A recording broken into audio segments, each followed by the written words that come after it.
Okay, we're getting started. This is my podcast. It's another episode, and I'm so excited Yo. to introduce. I'm going to say this one thing. What? I'm so excited to introduce. I'm going to do an impression of you, okay? Okay, cool. Hi, my name's Daniel. Ha ha ha ha. That's tight. I really wanted to do that. That was pretty accurate. Just pretty accurate.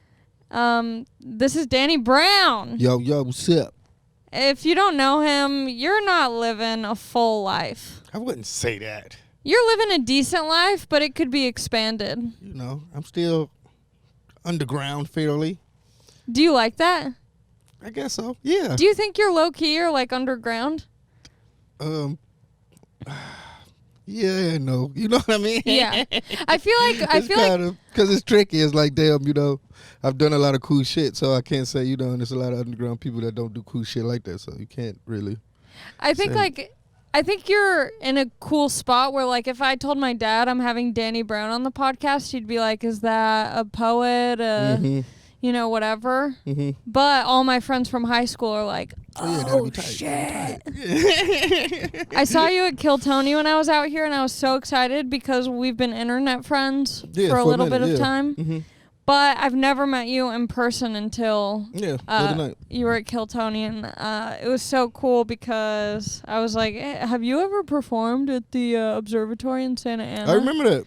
I mean, I've been at the observatory a few times, so I don't know which show you're actually talking about, but yeah, I always love going to the observatory in Santa Ana. I think it was right after you had done the freshman. Oh, so that was a minute. So that was, that probably was. Was I with somebody else? Probably. Like with Childish Gambino or something like that? No, I don't think so. Oh. Maybe. I don't know. That was such a blur for me. I'd always get so fucked up over there. It's observatory? Yeah. Let's get ratchet. Oh, it gets so ratchet. I really liked they had the basketball room in the back, you know. I never got to go backstage, but that's tight. Yeah, so we hang out. Yeah. Cool. Do you miss small venues like that? Do you still get to do small venues like that? Shit, we're about to be doing small venues again in a minute. My Disney shit, I'm about to be back in them. I can't wait to see you at the observatory again. Shit, I ain't tripping. I ain't been on stage in over a year or so. I'm a little rusty. Yeah. I'm going to need probably small venues first to start getting it back. I don't even know half the songs in my fucking catalog right now. Do you, when you're on stage and you're just having like an off, well, first of all, do you have like off shows where you're Definitely had off shows. A lot of them. I mean, real bad too. But I think at that time, I was taking Xanax a lot. And I just used to, you know, then drinking liquor and shit. And sometimes my brain would just go blank. Yeah. Like I wouldn't know one word. Like I would just sing a song to myself. And as soon as I got on stage, it would just be like, scroop. And then I wouldn't know shit and I'd just be on stage like, trying to mumble my way through the shit, or then I just cut the show early. Like, really? I would try to do some dumb shit like stage dive, and then like hurt myself in the process. And you just fall asleep while people are carrying you. And then come back like I hurt my ankle, I hurt, and I would just fake hurt, and then just that was my gimmick. Dude, oh my gosh. Stage dive and fake an injury. Show's over early. I just did a show and like I think it was in Houston, and I was, you know, when you're like probably having a good set to the audience, but to yourself you're like, this fucking sucks. Yeah, definitely. It was one of those, and I almost wanted to be like, should I pretend to pass out right now? Oh, to give up? Yeah. I'm pretty sure I felt like passing out on stage before, but just I made it through. Got lucky. Yeah. I've been through all the emotions you can have on stage, I think. Just there, like out of body, like where I'm like having full conversations with myself in my head, like talk to myself, but I'm still performing the song, so it's weird that I can do that. It's crazy because like when you're a performer, you can get so used to what you're performing that it just becomes monotonous, just like it's like second nature. That's what I'm saying. I'm not tight like that right now, where I can just get on stage, just like do anything. Like people could just call out any song, I'll be able to just do that shit. I can't. Right now, I'm whack and say I'm terrible. Yeah. So yeah, I'm gonna need a little rehearsals. It's fun though because then, in those first few shows that you do back, there's gonna be so much like nervousness and excitement. Yeah, definitely gonna be nervous and excitement, but I can't wait. I can't wait to get paid. Yeah.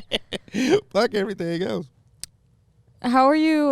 Have you thought about OnlyFans or anything? No, I ain't doing no shit like that. I mean, I stream on Twitch, but that's barely. Yeah. Yeah. That's the only type of streaming I'm doing. I don't even do like Instagram lives and shit like that. Because I don't know. I don't really like people that much to be talking to them like that. You know? Instagram lives are so awkward. Huh? Instagram Lives? Oh, yeah. It's just like... Because you're just reading the comments, like, hoping to get a good one, and then, like, having to pass through people being like, you look like you smell, and you're like, damn, okay, I'm going to pretend like I didn't see that. I guess if I had to go on there just to, like, promote something, like, I get that part of it, but to go over there and talk to, like, a whole bunch of people that I don't even know, it's not, like, up my, it's just not... I would get in trouble. Eventually, I know I'm going to say some dumb shit, so that's why I try to limit myself from shit like that. Did you ever get in trouble or anything, like, when you were doing shows and, like... Getting too fucked up and, like, not remembering words and stuff? I mean, that's a bit... What you mean by getting in trouble? Like, just, like, in terms of, like, management or, like... Oh, yeah, all the time. All the time. But, we make it through. We settle our differences. Really? We love each other. That's how, you had a good relationship with the people behind you. And, we all fuck up, Yeah. I just, I fuck up. Like, hey, it happens to everybody. You know what I'm saying? Yeah. That's all you got to say. They get it. Like, all right. But yeah, I fucked up a few times. And then do you feel like like starting out before things got like really popping for you, did you feel like you took it super seriously? Like, no. Or was it always just something that was like fun and like... Because it took me so long. I mean, I didn't even really feel like I was cracking until I was like 30. Yeah. So by then, I was like, I don't give a fuck. You know what I'm saying? It's like, it wasn't like I never really felt like I was popping. I always felt like I worked hard enough to get everything I was getting. So I never really, I felt like I was breaking even. I never really felt like, so I never really got like too overexcited or like overwhelmed by anything like that. Was there a moment where it like hit you and you're like, damn, I am popping? I mean, when I would like meet, people that I looked up to and they knew what my shit was, shit like that. Then, certain little things do, like, I played Wembley Stadium, Like, not too many rappers even played, but that was opening up for Eminem, obviously, but just the fact that even, like damn, little shit like that. Played the Sydney Opera House, stuff like that. Playing big, crazy venues and stuff. But then, like, going on tour with somebody like the Gorillaz, to be acknowledged by, like, people you look up to like that, so. Yeah. I think that's when I'd be like, yeah, I guess I am, And then when you meet those kind of people like me having Q-Tip executive produce my last album. Like, my dad was a fucking super Tribe Called Quest fan, so to even meet Q-Tip would have been a big deal to me. You know what I'm saying? I used to listen to him every day on my ride to school, so to be in a room with him every day working on music was like, shit like that. Yeah. That's when I'm like, okay, I guess I did, Yeah. It is cool when you get to have, like, recognition from the people that you look up to in that way. Yeah, because some, got influence to do it from, like, those type of people, so it feels good to, like, get acknowledged, like, you doing it right, Yeah. Feel like, you keeping the tradition going for them, Because you had been, like, rapping since middle school? No, I've been rapping since I first started rapping, like, kindergarten. Like, the first time I rapped was kindergarten. You're just rapping about, like, apple juice and crayons? No, it was like, back in those days, it was like, everybody had that old school, it was the 80s. So, that my name is D, in the place to be. Yeah. I rock the mic, so fresh as Lee, shit like that. Danny is such a solid name to start off a rap. Danny? In terms of, like, rhyming. Danny, Fanny, Jammy? Yeah. I mean, we've got a hit song. I don't think I ever really rhymed Danny. That's crazy. I tried to do a little rap. Do you? No. I mean, I had rapping one. is not too far off from stand-up comedy, though. You don't think? You think? Yes, it's exactly the same thing. In some sense, it's just rhyming and rhythm, and but I kind of come up with my raps like I guess a lot of people say they, come up with jokes, sit down and write jokes and shit. It's like the same shit. I can just be chilling, watching TV or playing video games, and then a line will come in my head like, ooh, that's a fire line, like, and then you write that one line down. Then you obviously have to make something that rhyme with that. You know, it's 16 bars in the verse. You get 4 lines. You got a hit. 4 make 3 bars to that one line. I ain't giving away all the secrets, but yeah. So that's just easy, I used to write songs when I was little. You sing? Uh-huh. You like play instruments and shit too? No, I wish. You like sung in church and shit? No, I actually went through a Christian phase. I was like trying to be Christian. Trying to be? I was trying to be Christian, How does that happen? Well, because everyone in I went to high school in Orange County. Okay. And so everyone in Orange County is like Christian and a surfer. And I was like, I can't surf, so I'll just praise your family, God. What, your family are not Christian? My dad's Jewish. Oh, okay. Yeah. Okay. Yeah. So I was Christian for a second, and they had like worship music, and I wanted to sing with the band, and they wouldn't let me. Why? I don't know. I think I was a little too sassy for them. I was a little too spicy. I mean, they probably thought you were going to get up there and sing Kia. You know what I'm saying? They got a little worried. My neck. Yeah. My back. At a christening. God will save my souls. I mean, after like baptism, you know, that sounds like good baptized music. I got baptized in a jacuzzi. Talk about a Kia song. Where's the jacuzzi? Is the jacuzzi in a church? Yeah, they put it. Yeah, it was never in there, and then they bring a jacuzzi for baptism. I never knew this. Yeah, this is crazy. And the jets weren't even on. I mean, I was like, y'all got to turn the jets on or something. I mean, that's crazy though. So they just rented like from one of those like rent jacuzzis R Us type shit. Yeah. And it's weird because you know what people do to those jacuzzis, and then you trying to get baptized in that motherfucker. I know. I don't know if that's fully consider that to be baptized. It's weird being baptized because you're wearing all white, so it almost feels like spring break for God. Okay. You know, because it's like a white T-shirt contest. It's like disgusting. But yeah. I don't think I haven't been baptized. I'll baptize you. I'm a heathen. But my parents never really was like too religious. I went to church and shit. My grandma and shit went to church. But then after I got like a certain age, my mom was like, if you don't want to go to church, you don't have to. And I was like, fuck that. I ain't going to church. Playing video games and shit. I'm staying in. Because you go to school Monday through Friday. Then you get your one little Saturday off. Then you got to go to church on Sunday. It's like, what the fuck? Did you have to wear church outfits? Yeah. Wear suits and shit, little church. I mean, my grandma's Filipino. So I had to go to like Filipino church, which was it was like Baptist Filipino type shit, but which was great because the food was amazing. Yeah. Every day, you know what I'm saying? They got good breakfast, donuts and shit. So that was good, but Bible study and all that shit. I was all once I got old enough, it was over for me. What's your favorite Filipino food? I mean, it's pretty much they just eat the same shit. Like, I mean, I'd say one thing that I think is cool about Filipino food is that they'll take the cheapest shit and make the best out of it. You know what I'm saying? Like, it's the ultimate munchies. You're eating like chicken ass and thighs and like they never got a wing or a breast for you. It's the worst parts of the chicken, but the motherfucker be fired. They fucking put hot dogs and egg rolls and shit like that. But obviously it's like the sticky rice and shit like that. You know what I'm saying? Yeah. What was I talking to you about before this? Oh, video games. Yeah, definitely. I always assume when people say video games, they're talking about first-person shooter games. Oh, yeah. But I love that you were telling me you play, like, role-play video games. Yeah.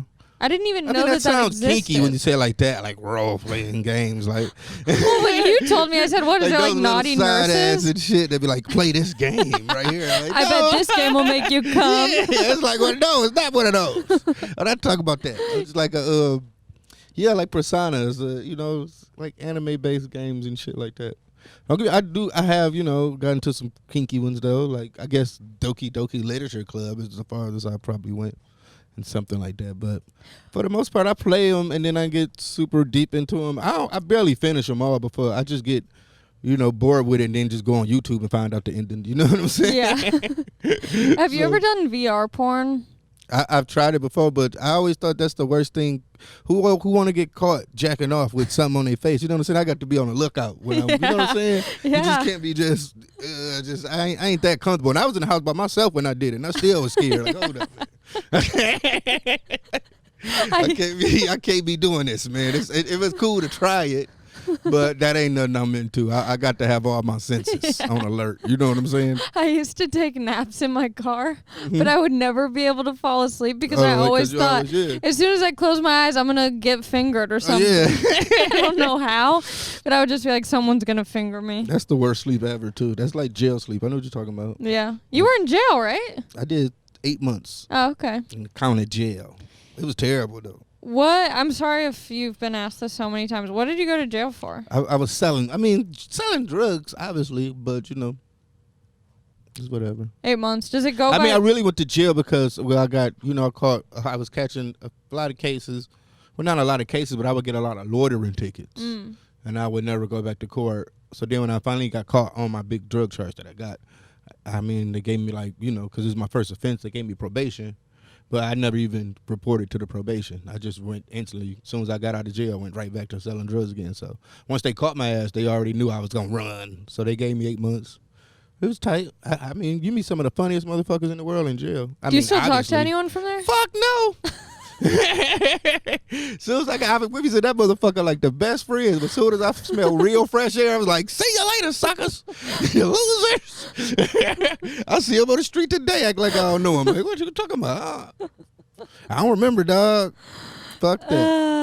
That's so funny to imagine going to jail and then the person you're like buddies with in jail becomes a very successful. Oh yeah, a lot of people know me. Rapper. I mean, like especially like all the like the deputies and like the COs and shit. They all know me, so I be seeing them around all the time. Well, used to when I was in Detroit all the time, but so that was it was tight. It was tight.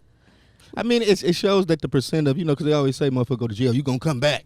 You gonna come back. And I used to tell the motherfuckers all the time, like, I'm gonna be a rapper. When I get out, I'm gonna be a rapper. They be like, whatever, shut up. They used to call me Snoop because I had braids and shit. They be like, yeah, that was Snoop. You ain't gonna be no rapper. And I got out, and I remember, I was like on the cover of like the local paper at home, like, and I remember, because that's when social media, whatever, so they was just all the deps and shit was finding me and hitting me up, like, we see you. Whoa. So it was that was like a heartwarming moment a little bit. Like, I jail told y'all success story. Yeah, like I told y'all motherfuckers. It's like when the teacher at school is like, you have no drive or potential, whatever, and then you're like, fuck you, miss. Yeah. Did 8 months go by fast or slow when you were there? Fuck no, that shit went slow as hell. Did you get buff? Nah, because I went after a while, once you get sentenced in the county, you get a job. Oh, what were you doing? So I was working in the kitchen. I was working in the kitchen first. But the best job you want there is called registry. And that's when, people, when they come into the jail, they get registered in. Yeah. So it's just probably like one or two of y'all down there that like, y'all like assistants for the guards and deps. Like, go get me some coffee or go, you just down there, you just mop the hallways, take out the fucking trash and hand out sandwiches. You don't really do shit. But the good part about that job is that, people come in. When they come in with shit. And all they do is throw it away. So, you can pack some cigarettes, might find some weed, might find some, and then you get so you become the plug inside. Yes, and that was the plug. But see, the thing is with me, I was just so greedy. I was like, fuck that. I ain't selling no motherfucking cigarettes in this bitch. Me. I'm smoking all these motherfuckers. So for my entire 6 months, I think I was in registry, no cigarettes was being circulated through Wayne County, so the whole jail hated my guts. You know what I'm saying? But hey, look, now that's who probably remembering them type of motherfuckers. Like, yeah, that nigga was a bitch in jail. Wait, so then how did you sneak the cigarettes? What you mean? I mean, you can take them. They'll throw them in the garbage, and then you'll take them out the garbage. No, but if you weren't giving them to anyone, how would you smoke them? How would you hide it? Because of the back room where the depths smoke at too. Once you get cool enough with them, they'll let you smoke back there. Oh, that's tight. Yeah, so you can just smoke back there. As long as you smoke back there and don't get in too much trouble. You come back and everyone's like, "Let me smell your breath, Danny." Yeah, but then I was able to. Then I have to smuggle the cigarettes back up to my floor. Oh. So that was the thing, and I make sure everybody that was on my floor had cigarettes. So I was the man up there. Everybody, I tell you, be quiet, nigga. Shut the TV off. I'm trying to take a nap. Do you feel like, I mean, I don't know if this is a dumb question, but do you feel like grateful in a way for having gone, or was it? No, it was definitely an experience I needed to go through in life. Yeah. I mean, just to show you how real shit is. You know what I'm saying? Because before then, you do everybody as a teenager done dumb shit. You know what I'm saying? You'll do some shit. You're like, I can't believe I can't even fathom how I even, had the heart to even do some shit like that. So now, after that, I once you taste that jail shit, you're like, I ain't never coming back to this shit. I don't give a fuck. Motherfucker told me all you got to do is just act like you in jail on the outside, and you'll never go back to jail. And that's what I kind of do. I kind of, like after 10 p.m., if it ain't no reason to me be outside, I'm locked down when it's locked down. You get what I'm saying? Like, you just out there. If I got something playing, like something had to be playing in the books. Like if somebody called me randomly at like 9:45 or something, like, what's up? Let's go out tonight. Let's do some shit. Like, fuck no. If you ain't called me yesterday, I gotta schedule it. Yes. I don't do nothing random. I don't do no, everything no has last to be, minute moves. No last minute moves at all. Yeah. That always turns into a weird thing. Even I used to hate like when people used to do shows, like other rappers would come into town, and they'll come in the day of the show and they'll hit me up like, yo, Danny, I got a show, come through, blah, blah, blah, blah. Like, motherfucker, you don't think I got a life? I'm going to drop everything. You don't think I have shit planned for the day and just drop everything and show up to your show? Why you ain't called me yesterday, motherfucker? Because that's what I would do when I show up to come to a motherfucking city. I'm going to hit you up the day before. Like, yo, I'll be there tomorrow. What's up? You know? Yeah. So, and kind of what you were saying about how everyone does dumb shit when they're younger, and then looking back, you're like, how did I even do that? What do you think about, like, kind of, I hate the word cancel culture, but, like, when people get called out for tweets or things that they've said, like, 4 years ago, 6 years ago, whatever? Like, are you kind of a part of the movement in that way? Do you think it's good? Do you think it's like people should kind of have some... I mean, I just think it's just showing how much the internet is becoming like the real world. In some sense, like, that shit is more real than your real life. And you know what I'm saying? But, I mean, when people get... I just think it depends on who the person is. You know? Like, because, like, if a motherfucker's, like, on some... Like, if a white person was on some, like, Black Lives Matter shit super heavy, then you can go back and find mad tweets of them saying some racist shit. Then, yeah, you want to cancel that shit, you know? But sometimes, certain people... I just think it's all about what who you are and what job you're doing type of shit. You know what I'm saying? Because who gives a fuck what a rapper say? You get what I'm saying? Yeah. Like, it's certain people, they shouldn't be canceled for certain shit, like comedians. Who gives a fuck what a comedian's opinion? You get what I'm saying? Yeah. So, yeah, people that can dictate our lives and shit like that, yeah, they should be held accountable for shit they say and passed in. You know, you can't be the president and you fucking, you know what I'm saying? You were saying getting my neck, my back at your Christian. You know what I'm saying? Like, so you're saying I can't run for president? I'm just saying. Certain shit, you know. You got to have a clean slate, you know? Yeah. And then you're very, like, involved in the comedy world. Yeah. When did you get into comedy? Like, were you growing up watching, like, movies, TV shows, stand-up? I think I was always in comedy just as long as I was in the rap. Like, even got to the point where I'd be like, you know, when you go to school and shit, they be like, what you want to be when you grow up? I said I want to be a rapper and shit, and the class will laugh and shit. So I started getting embarrassed by saying I want to be a rapper. I started saying I want to be a comedian. But I think it really was, I think my pops, I got to credit him for a lot of shit. But he would have tapes and shit and albums and shit. So, you know, you just sneak it in your father's shit, then you listen to shit. And I think we got started fucking with, like, Richard Pryor albums and shit. Young Pryor? Yeah, like Richard Pryor and shit. Started listening to them shits. And just hearing the cuss words and shit at first. Like hearing little jokes here and there. And then he brought in Eddie Murphy Raw on VHS. And then I used to watch that shit all the time. And then he had a bootleg Robin Harris tape. And I used to listen to that shit. And then I bought Martin Lawrence Talking Shit. I ended up just buying that myself. By then I was buying comedy albums for myself. So yeah, I went through all that phase of like comedy albums and shit. Then even to the point of like listening to like dumb shit like fucking Jerky Boys fucking shit like that. You know what I'm saying? So I think I always had like good goofy silly side to me and shit. Yeah. And then you haven't tried stand up, have you? I mean, I don't think I would necessarily say like try stand up, you know, but I've been in front of a lot of people and said shit to make them laugh on stage. Yeah. So if that's considered to be stand up, then yeah. That's the thing I always envied musicians for, because you watch like I remember like watching certain musicians do interviews or like watching their live shows and then like them riffing between jokes. I'm like, damn, they have it good, because like no one expects them to be funny or say something funny. Yeah. And so when they say something funny, it just kills. Yeah, no, there's some truth to that. But you know, it's because it's a different vibe, you know, music. And then, you know, you're giving people ears a break. Have you ever had comedians open for you? I did a show with Hannibal, but I don't think it worked too good. I don't think that dynamic worked too good, because comedy audiences are different than rap audiences. And I think me and him, our fan bases were too different, you know? Yeah. You had he was doing his set, and you had a lot of kids just screaming random dumb shit, you know? Yeah. Drunk, you know, rap crowd, and, you know, you got to be quiet at a comedy show. Totally. In a rap show, it's just all about being loud and shit, so, you know, it didn't work out right. I don't think so. I wouldn't want to do that. I know, I always have this... I always wish that it could work, and I wonder if the musician went on first. And then that probably would work better. But then that would just be you playing for like when the crowd coming in and sit down and shit. You know, just a little quick little something just to get people hyped up. And then that's total different. I mean, I think that's probably the easiest way to do it. You know what I'm saying? Yeah. And then you had your show. That was like a way for you to... I mean, I watched it and it was so fucking funny. Oh, Danny's House. Yes. Yeah, with Vice. So funny. Yeah, that was with Derek.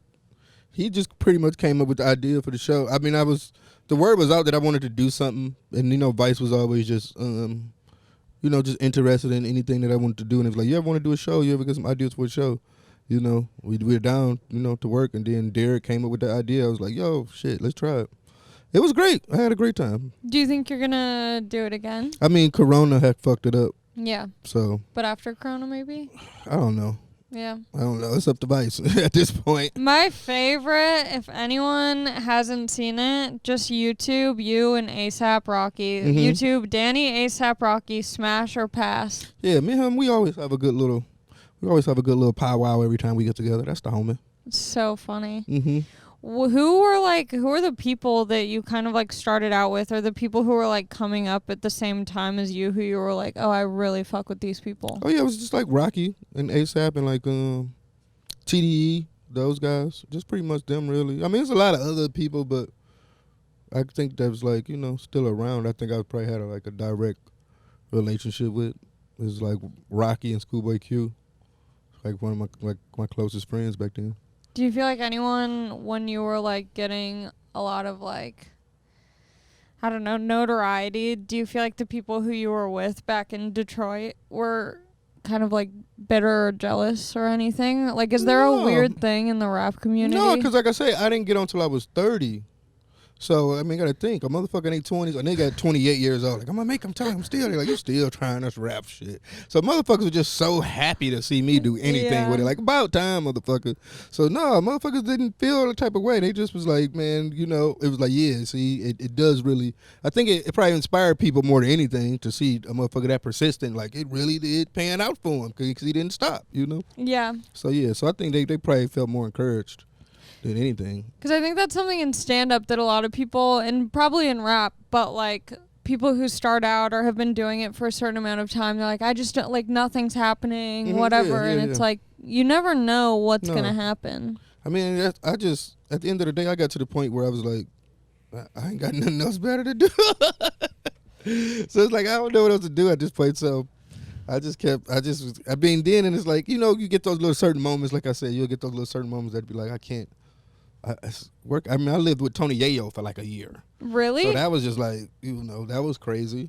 So I was able to be, because you know him with 50 and all that, so I was there in the midst of seeing how it works of being an artist, you know? Yeah. So I went through a lot of boot camps, I like to call them, you know what I'm saying? So that was like the little things that would make me like, I can't stop. Like, I have a person like, you know, people telling me like, you're good enough to do like this the shit. different You know cosigns where you're like, okay. Yeah, every time. And I feel like that almost probably helped more, is having that, like, at a certain point where you're like, whatever, I'm just doing this for me. Like, nothing's happening, so I might as well just have fun with it. Yeah. Kind of like, I feel like sometimes people can, like, try too hard or, like, put everything into it, and then they lose who they are outside of it. Yeah. And having that attitude of, like, whatever, this is just fun at this point. Mm-hmm. No, I still wanted to be able to support myself with it. I just had low aspirations. That's like, fuck, as long as I'm able to pay my rent and buy new clothes and smoke weed every day, I'm cool. And then, you know, start low and you get high, you know what I'm saying, I guess. Do you remember your first big purchase where you're like, you got your first check and you're like, I'm about to get something crazy? First big purchase. I mean, I used to buy a lot of expensive-ass clothes, so maybe just like, probably just going to spend a lot of money on like dumb clothes. Like I mean, at that time, that was crazy to me. I probably spent like $900 on a T-shirt. Yeah. And that was like, I wouldn't do that again. You know what I'm saying? Shit like that, you know. But I wouldn't say like, you know, my big purchase was my house. Shit, that was the first like real big purchase I ever made was my house. That's gonna feel so buying good. Clothes and shit was like, yeah. But I realized, because you know everybody always want to have that dream. You know, go get the house. I bought my mom a house, so that was cool. But having a house is like real overrated. Really? Yeah, because I mean, if you don't have any kids and shit, it's like a waste of space. And then it's like all the upkeep that you have to do is like shit breaks all the time. And then you're responsible for it. Yeah, exactly. Like, whereas with renting, you're like, whatever. I might be spending a bunch of money every month, but I don't have to like put up with. But I don't have kids and shit, so you know, it's like the best thing for me to do is like, you know, nice condos and shit like that, or probably, you know. Do you still have your cats? Yeah. They you know, they're with their watcher right now. Oh. So it's different circumstances. Okay. Okay. I'll leave it at that. I want to ask you questions that people asked because you got so many questions. Everyone loves you so much. Mm-hmm. Okay. I mean, it's 50-50. It's 50-50. I think everyone loves you. I've never heard one bad thing about you. I ask everyone. That's the first thing I say when I meet someone new. I go, "What do you think about Danny Brown?" Oh, well, that's cool then. Because I'm a nice guy. You're a great guy. I mean, I've been through the struggle. I've been through the hood. I just want to, live good right now. I just don't want no trouble. I'm 40 years old now. So crazy. Old as fuck. What do you feel like? I mean, this is such like a cliche question, but if you could talk to 20-year-old Danny. Oh, what'd you say? I was like, what would you say? None of that shit matters. That would be the number one thing I say. Like, the shit you tripping on is not even, that doesn't even matter. It doesn't matter. Like, do you still fuck with the juggalos and ICP? Yes, of course. I want to go. Once a juggalo, always a juggalo. You just can't give up on the clowns. Woo woo. Woo woo. You know what I'm saying? I want to go to a gathering so bad. Yeah, it's amazing. I look good in face paint. It's amazing. It's amazing. I've seen some crazy shit at the gathering. Oh, I bet. Yeah. I didn't realize how many girls go topless. Yeah, some hot chicks that's juggalos. You wouldn't think. You think they all just like fat chalupa eating, Fago drinking bitches, but they got some nice artillery up in that motherfucker. They for the family. They got the surprise. Yeah, they for the family. Mm-hmm. What were you feeling when you wrote XXX? I seriously think that beat is the best ever, says Tom Huerta. XXX, what's that? That's the name of the album. Oh, the intro? What was I thinking? So. I was writing the intro track. I mean, the album was done. That's the thing about 30 was that the album was done and I wrote the intro and outro last. So that was cool. I always had like songs up like this gonna be the intro or this gonna be the outro, but then after a while I was like, man, these suck. And then I think I don't know wherever they end up at, but I was like, I gotta make an intro and outro, a real official. So I was just working on making intros and outros, and I got those. So, yeah. But what was I thinking? I was just trying to make an intro to the album. Do you ever listen back to your albums and be like, damn, what was I thinking? I don't listen. Once the album is done and it came out, I don't listen to it no more. Yeah. I mean, if people play it around me or if it, is around, it is, but I don't, like, sit around myself like, let me just listen to some Danny Brown. Fuck Let me listen to the old classics. Yeah, like, fuck no. Now, I might get drunk every now and then and want to, like, reminisce. You know what I'm saying? But for the most part, no, I don't fucking just sit around bumping my music. That's, like, weird. It is. Because then it's, like, emotional shit that you write. And then it's, like, you hearing it, it'll take you back to that place. Now you're thinking about shit that ain't got nothing to do with the song now. You know what I'm saying? Like, you ain't even listening to the fucking music no more. So, nah. What's your favorite thing to drink? Drink? Yeah. I mean, I'm into the seltzers. Oh, you mean like liquor? Yeah, alcohol? both. I mean, I drink a lot of sparkling waters. But I saw that you were saying that you started drinking them because you chugged one and then threw up. Yeah. And you said if it's so powerful, I gotta drink it all the time. Now I drink them all day, which I found that having too much carbonation in you is not good either. Like, you know what I'm saying? Yeah. I'm thinking, like, it's better than drinking soda. I'm drinking water. Like, no, motherfucker, the bubbles is fucking your stomach up, too. It's so fucked up because you think you're like, oh, I'm so thirsty. I'm going to get a carbonated drink. Mm-hmm. And then it doesn't even help you with your thirst at all. Yeah, I just like the kick. It's almost like a heroin addict with me. Like I'm doing coke or something. Like you just want the hit. There's so many different seltzers now. It's crazy. Yeah, I know. It's out of hand. Do you stick with one or do you like experiment? I mean, I have my favorites. My favorite would be the Canada Dry in the small glass bottles. Okay. You can get the little 6-pack. Yeah. You got to keep them on ice for like a day, though. You know what I'm saying? Got to keep them on chill for like a day. So I would say that's my favorite to go to. But then, I mean, it's this one, though, that's in Europe that's so strong. Fuck. It's strong? So strong. It's like, man, I don't even know how people drink that shit. I want to know what it is now. Fuck. It's Badoo It. That's what I call it. I don't know if that's the way you pronounce it. It's Badoit. I'll be like, give me the Badoo It. You know what I'm saying? And it's just like crazy. It's strong. You know how people like McDonald's Sprite is strong? Like, yes. It's strong like McDonald's Sprite. But it's just water. Yeah. You know? So you take your breath away. It take your breath away type shit. Yeah. Or it makes your nose tickle. Yeah. cool/funny backstory to die like a rock star, and they wanted to add easily the best flip of synthetic sub drum break. That's from Top Floor Smoke. There's no funny backstory to die like a rock star. It's just when I make albums, I make the best thing for me to do sometimes. I like to just make a shitload of songs. And then I just record them all. Like, I would sit at home probably like a month or something, just every day. Like, people go to work. I just wake up every day and I go to my desk and I write, take a lunch break, write, and just write all day till I feel like I'm off, and then I'm done. And I come up, I probably write, 10, 20, 30 songs. And then I go to the studio and just record them all. And Triple X was like one of those songs that was in the batch that started making me know the direction of where the album was going to go. So I would say that it's not a funny backstory, but it kind of, that's probably why it's like the second song.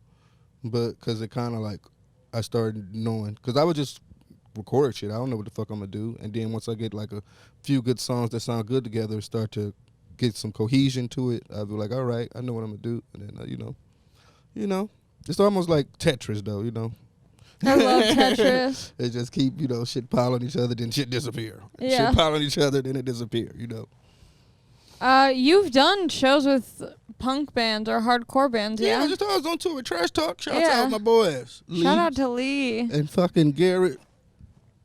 Do you like doing those kind of shows?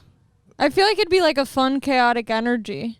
I mean, I like any show that's just not that has like a variety to the music. You know what I'm saying? Like, yeah, going there and hearing just rap music for 4 hours straight, I don't think it's up anybody's alley. Just boom, boom, boom. After a while, this shit get draining. So yeah, it's cool to have, So I think some of my funny shows is playing festivals, where it's fucking, you can go listen to what you want to listen to, So yeah, there was like this kind of like hardcore or like punk show that was happening in LA, like in the LA River. You'd have to walk like 3 miles. Not 3 miles, maybe like 30 minutes, and then like go into this like weird creek area. Mm-hmm. And they were doing 30 minutes hardcore, 30 minutes rave. Oh, tight. And it was the funnest shit I'd ever been to. That just happened recently? Kind of, yeah. During the Rona? That sound like super spreader party. It's like I'm talking shit. I don't give a fuck. I was watching I'm from in Texas. the sidelines. I don't give a fuck. I was watching from the sidelines. It was crazy. I think my homie went to that shit. I think he was telling me about that shit. Yeah, probably. Mm-hmm. Shouts out my boy Zalupus. That's my boy. Might have been. Sorry. I realized that I already asked you some of these.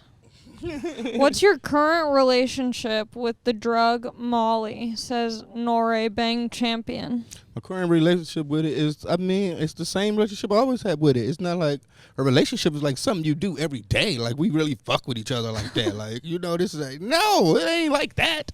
It's some every blue moon shit. Last time I took Molly, actually, I fucking fell asleep. So, I don't know. Maybe I'm getting old now. You know what I'm saying? I don't have the same... it didn't make me turn up and party. I took that shit. I felt wavy. I felt good. And next thing I knew, I was waking up in the morning. So you did the Molly Melatonin collab? I guess that's what it was. It was great sleep, though. That's nice. It was great sleep. Yeah. Probably some sleep that I really needed, Is that like, if you could pick a favorite drug, do you think Molly is? No, it'd be Coke. Really? Definitely. What's second favorite? Probably weed. First would be weed. Let's not do that. You know what I'm saying? But if I would pick Molly or Coke, I would rather do Coke than Molly, because why are we teaching kids this type of shit? But Coke wears off faster than Molly, Yeah. Somebody want to be rolling all day. Like, that's cool when you like got shit to do. But if you just chilling in the house, you know what I'm saying? But I say I don't do drugs anymore, but I used to say the craziest shit on Coke. Mm-hmm. I'd be like, this is the best version of myself. Yeah. And I really felt it. Yes, that's the thing. Yeah, it gives you so much confidence. That's the thing. So Coke is fun. It's nice for a little ego boost, Coke is fun, but you just can't. It's like everything else. You can't do it too much. It's like Coke is like it's like a holiday. You got two times a year is okay. Yeah. Have Santa deliver it to you. You know what I'm saying? It's like a holiday drug. How did you end up collabing with Brockhampton? Actually, we used to have the same, that's how it's been so long. Motherfuckers ain't toured. But we got the same tour manager. So when my tour manager wasn't working with me, he was working with them, and, vice versa. So we I guess he just thought we always just like, I'd be like, I fuck with they shit, and they'll tell him like, we fuck with Danny, this and that. So we was, this mutual respect passed through to him, and then, he just hit me up like, they got this song you want to fuck with. They kind of scared to ask you maybe, so they asked me to ask you. I was like, hell yeah, I'm down. Once I heard the beat and shit, I was like, yeah, I can fuck with this, and it was easy. Did the song, sent it back. Is that kind of how you decide like who it is and then what it sounds like?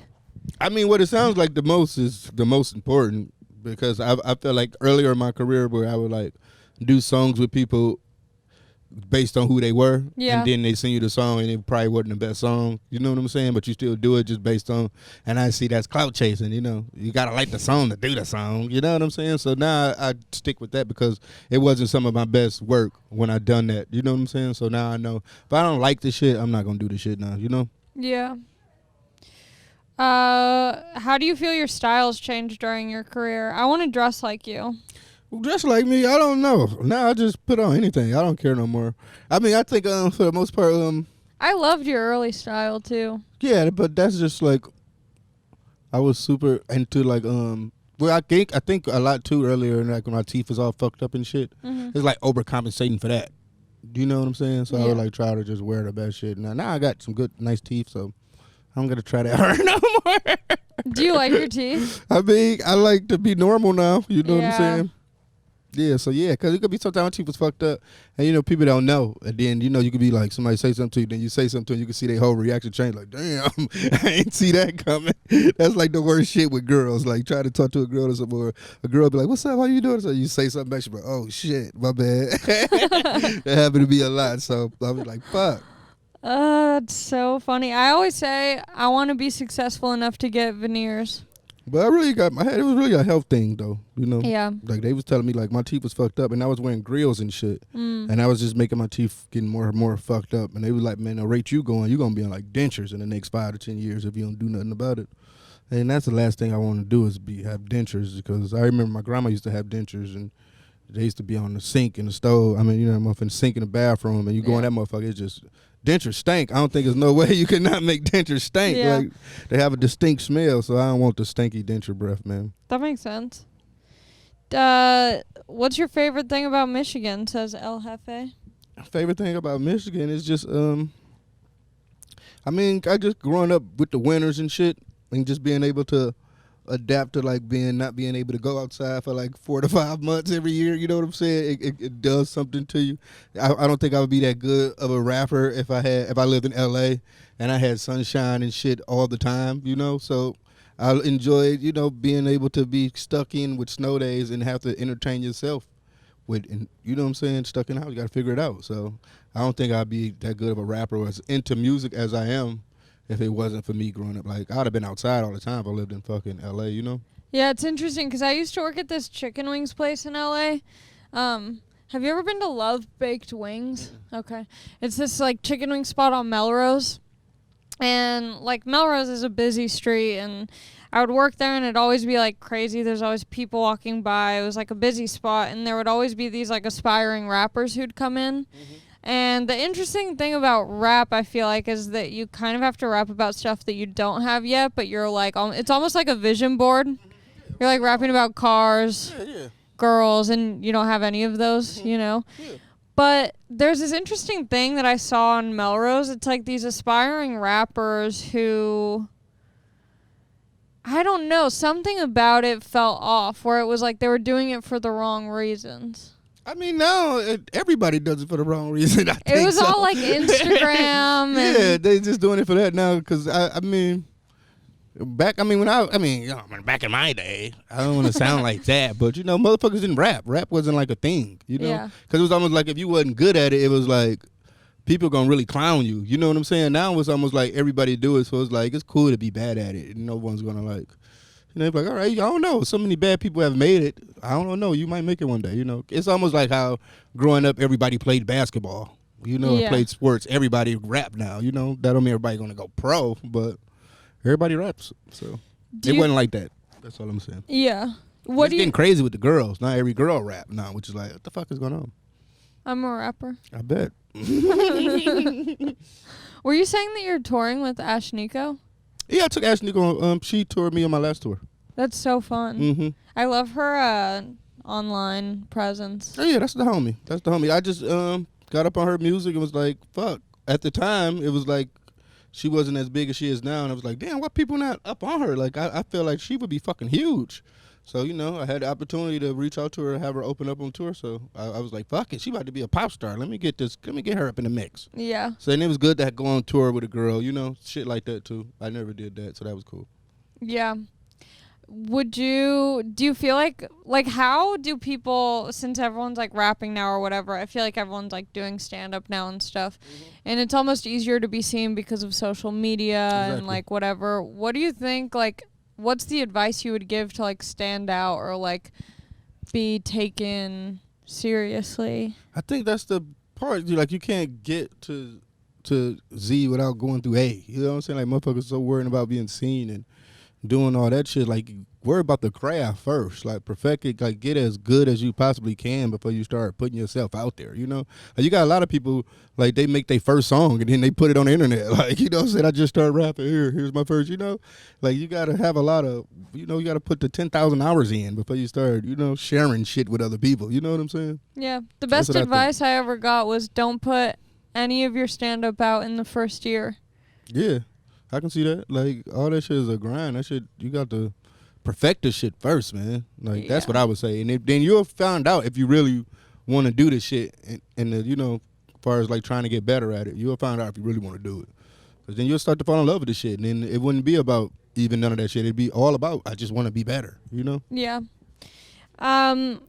Chris Messerich said, do you listen to music when you have sex? No, I watch porn. While you're having sex? Yeah. Whoa. Yeah. I'm from the 80s. I was born in the 80s. I mean, come on, I still smoke cigarettes and shit. Do you skip the intro part? It's just on. It's just on and you doing your thing. Just background noise. It's good back, yeah. You look up every now and then to give you a little more motivation. That's all. You don't Netflix and chill. You just like Pornhub and chill. Yeah. Yeah. Who are your favorite comedians? Says Noah McLaughlin. Growing up or just in general? I think just in general. Because you talked about who they all the homies. Like, I think Time is one of my favorites, Tom Segura, Tony, all them. Yeah. Everybody know, you know what I'm saying? But then, I would say one of my my homeboys from Detroit, who I think is really fires on, his name is comedian CP. He's out in L.A. too. Yeah, he's in L.A. too. He's been out there for a minute. But yeah, CP is one of the funniest motherfuckers I ever met in my life. Do you ever have okay. I was doing my research on you, Danny. And you mentioned something about having sex with socks on. If a girl has sex with that's socks just a joke. That's but here's the thing. I always keep my socks on. I mean, I read somewhere that girls, if they keep their socks on, they can orgasm faster. That's like a thing. Yeah. But I got a foot fetish. I want to see toes. So. Oh. I didn't know that. I mean, it's just more pleasing to the eye. You know what I'm saying? I don't want bitch whipping up no motherfucking big ass Hanes tube socks. You know what I'm saying? Do you look at foot websites? No, not like that. But I'm just saying I got a foot fetish in the sense of you have a foot appreciation. Yeah, if a girl, I don't know if a girl got like ugly feet. I don't know if I could really like rock with her like that. So that's like a deal breaker. Yeah. So, but if you can be not so all that attractive and maybe have some pretty ass feet, and then it's on and cracking. So, it's like yeah. I feel it. That's like a thing. It's just it's a thing.